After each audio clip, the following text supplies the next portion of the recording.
So from Myrtle Beach today, we are going to share with you the biggest mistakes that Myrtle Beach visitors make so that we can help you have the best vacation when you come to visit us here in Myrtle Beach, South Carolina. Hi, I'm Carmen. If you're new here, we cover everything in Myrtle Beach and the surrounding area. And if you're a return viewer, welcome back. We are so glad to have you with us, and thank you so much for watching. So we are just going to go through a list of things that we have seen people that they make these mistakes, or we get these questions, all kinds of things that will help you plan your next Myrtle Beach vacation. We're going to go right into it. The first one is booking hotels at the last minute or booking really early and never checking the price again. And actually this really applies to all travel, but it definitely applies here at Myrtle Beach. If you book at the last minute, you're usually not going to get the best deal unless the hotels are having trouble filling their vacancies. But in the summer, in the popular months, that's probably not going to happen, so you're going to pay top dollar. Also, if you book way ahead, you might get a good price, but a lot of times the prices will actually go down. So like if you book a year out, the prices may actually go down between when you book your trip and when you visit. So definitely keep checking back periodically. Just put it on your calendar. Check once a month and see if the hotel rates have gone down since you booked your trip, and that will save you some money. Also, another big tip or mistake that people make is visiting during Memorial Day weekend or the 4th of July if you have any other option. I realize that, Memorial Day weekend's a 3-day weekend, and that 4th of July, a lot of people have that entire week off. And so you want to go to the beach. I totally get it. But those two times are the most crowded time to visit Myrtle Beach. If you're not aware, Memorial Day weekend, there is a massive bike festival. So that brings thousands of people to the area besides the normal people who are coming to the beach for Memorial Day weekend. And then the 4th of July, as I mentioned, that's when the most people have a week off. And so it is packed here.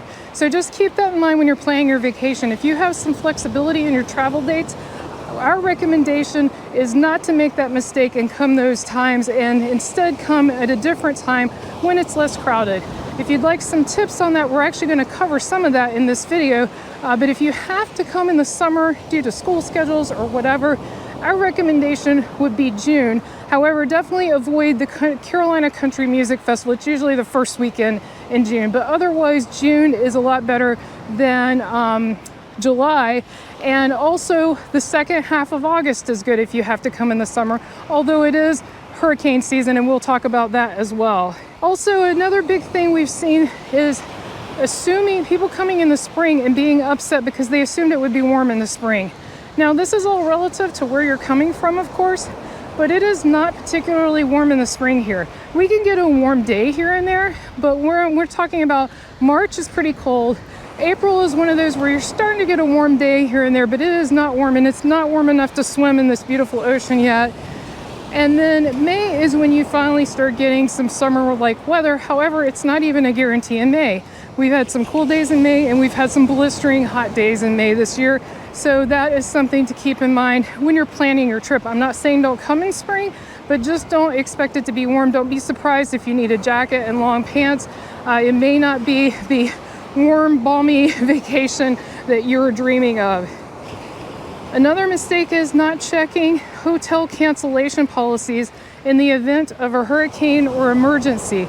Brian and I actually got burned by this when we were very young, before we had a place here.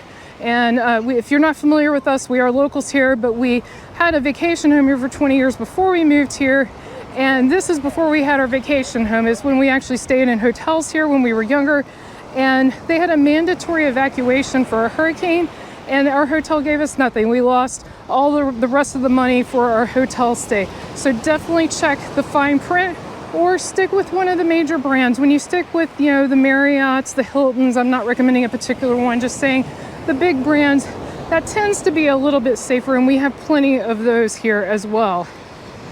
Another mistake is not being aware that most hurricanes occur in Myrtle Beach during the month of September.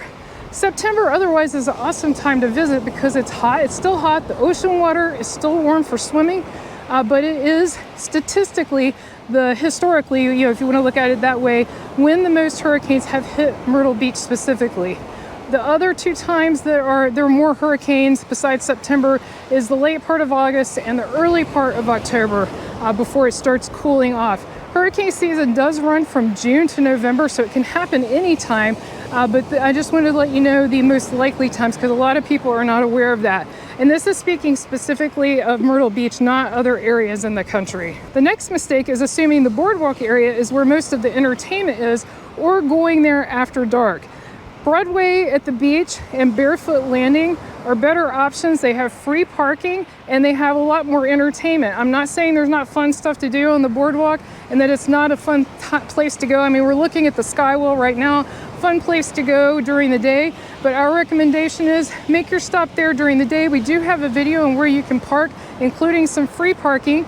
So you can check that out on our channel. If you want to find anything on our channel, just go to Carmen and Brian Myrtle Beach and then put in parking. And that video will come up and we give you some tips on where to park to see the boardwalk.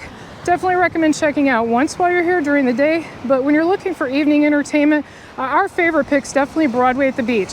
We're locals and we still enjoy Broadway at the beach, and no, we're not affiliated with them or anything. This is just our personal opinion.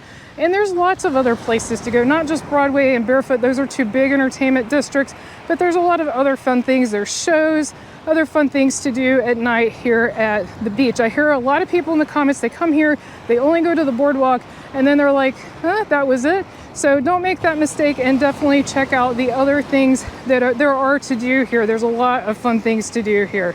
The next mistake is not making restaurant reservations during the busy season or taking advantage of early bird specials with lower crowds. A lot of the restaurants here do have early bird specials, and not only do you miss the crowds, but you save a lot of money. So that's definitely a tip.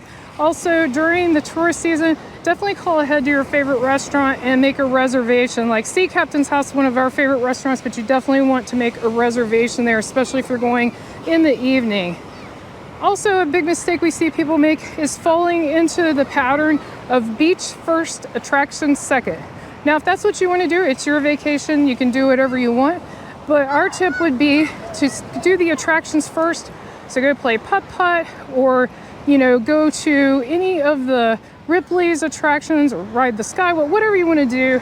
Do those earlier in the day and then just chill on the beach in the afternoon. The reason we recommend that is the crowds. The crowds are they just build all day basically. Anytime before about 11 a.m., most things are pretty relaxed here, and then it gets really busy from 11 on and just seems to keep building into the evening as far as crowds go. Next is not considering other areas to stay while you're here in the Myrtle Beach area. There's North Myrtle Beach, which has a much more chill vibe than Myrtle Beach, a little more relaxed. And then there's also Surfside Beach. Surfside Beach is known as the family-friendly beach, the family beach. And it is just south of Myrtle Beach. They practically touch each other right down to the south end of Myrtle Beach. And they have a brand new free pier to walk on. It's free as of now at the time of this recording. And they have some cute restaurants and shops there, but you're only minutes away from Myrtle Beach. So you still have all of Myrtle Beach entertainment at your fingertips. By the way, for frame of reference, we're walking under the 14th Avenue Pier if you're interested in that.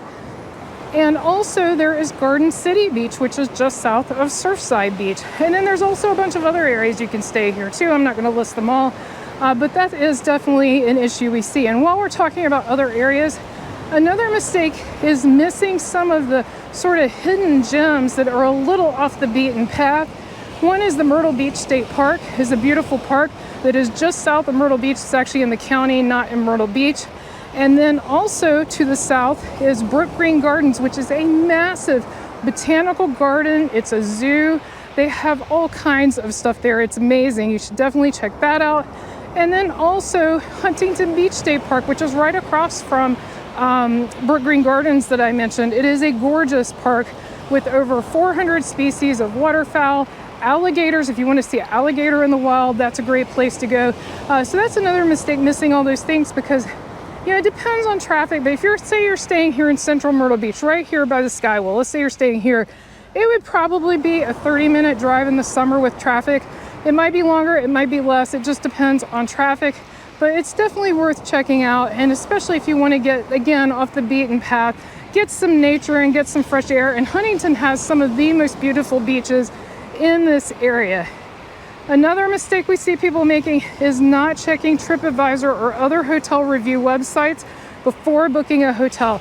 We get so many questions on where should we stay. Since we're local, we do not stay in hotels. It's just expensive, so we're not gonna, we're already paying mortgage, so we don't want to also add a hotel to that. So we don't stay in a lot of hotels. We do actually have a hotel playlist on our channel, so you can check that out. We have stayed in quite a few, but we don't stay in all of them. We just can't. And I don't feel comfortable recommending a hotel I have not stayed in or that my family has not stayed in. So the best advice we have is go to tripadvisor.com. We use it ourselves when we travel, and check out the reviews. Don't just look at the number, actually read the reviews. It really makes a difference when you see what people are complaining about and talking about. It can really help you make a good decision. The next mistake we see, and we see it all the time. Today is a good example. It is windy. I don't know if you can tell, but it is very windy today. Another mistake we see people make, by the way, we're right next to the central boardwalk area right now, is buying cheap, flimsy umbrellas at these, gift shops that you know what they are, the ones you see on every corner, and they just turn upside down instantly in the wind and blow away. If you are going to use an umbrella, definitely get a sturdy umbrella made out of some type of lightweight metal. Get a metal anchor. They are specific for umbrellas, for beach umbrellas. You just twist them into the sand. I can even do it, and I'm not super strong. You just twist the anchor into the sand and then anchor the umbrella. And when you buy an umbrella, make sure it has vents in it so that the wind can flow through the umbrella. And so if you're driving, I recommend just even if you have to order it, just get a nice one before you come down. Or if you're already here and you need to go get one, you're renting a car and you flew down, we recommend going to Walmart. That is where we get ours. So just to let you know, now I don't know if they always have the anchors, but they definitely have umbrellas there at Walmart. The next mistake we see people making is not considering the off season for a vacation. Again, I realize sometimes people's schedules will not permit this, but if it will and you're willing to take the risk of hurricanes, September and October can be really warm, not crowded, cheaper hotel rates. Again, check those cancellation policies though, because it is hurricane season, but it can be a wonderful time to come. October is actually our favorite time of the year here. And then if you want to save even more money and you don't care if it's warm, January and February, some of the hotels have extremely deep discounts. Same with Airbnbs, really, really deep discounts. Some of my family came and stayed an entire month of February for, I think it was about $1,500 in an oceanfront condo. So you can get some amazing deals if you don't mind coming when it's cold. The next thing that we have as far as mistakes is not asking for discounts or checking for Groupons or picking up one of the coupon books you can find around here. So I'll talk about each of those things. So when you go to an attraction, ask for discounts. Most of them have military discounts, veteran discounts. Some have teacher discounts. I think some even have healthcare professional discounts. There are all kinds of discounts. So if you think anything, so of course senior discounts, if you think any of those might apply to you, ask.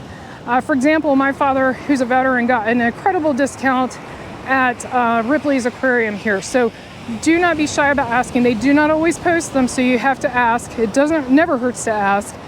And be sure you bring any of those type of IDs with you, when you come, that show that you're a veteran or whatever it may be. And then also there are Groupons online for attractions. You at least usually get a couple bucks off. And also there are these coupon books you can get in hotel lobbies and grocery stores at the front, like where you get your grocery cart. And there's one called Big Bucks. There's one called Monster Coupons. Those also will give you, maybe a couple bucks off at restaurants, entertainment. So definitely check those out. Because it's always nice to say, even if it's not a huge amount of money, the military and those discounts are much better, but even a couple of bucks off is better than nothing, especially if you've got multiple people in your family. And then another mistake we see is people using Kings Highway or 17 Business. So right next to the boardwalk here is Ocean Boulevard, which of course is going to be crowded and slow moving. Speed limit's 25 miles an hour. But if you go up, I don't know if it's an actual block, but you just go up slightly from that. That's Kings Highway. That's where all the putt-putts and restaurants and everything is. If you go up there, that is always going to be crowded in the summer as well. Now, in off season, it's not a big deal, but we're talking about if you're here for summer vacation during the peak season, that road is going to be incredibly slow. If you keep going to the west, there's 17 bypass. You can use your GPS or your map, whatever app you like to find it. That will take you more quickly from south to north. Or if you're going a long way, like say you're going from Surfside all the way to North Myrtle Beach, then you want to look at Highway 31. So it pays to be aware of these other roads. Also, between Kings Highway and 17 Bypass, there's Grissom, and Grissom cuts through the middle too. So these roads can save you sort of locals tip of how to save time and not sit in traffic for as long. If you'd like to learn more about Myrtle Beach and the surrounding area, be sure to click on the video on your screen right now. Thank you so much for watching. See you next time.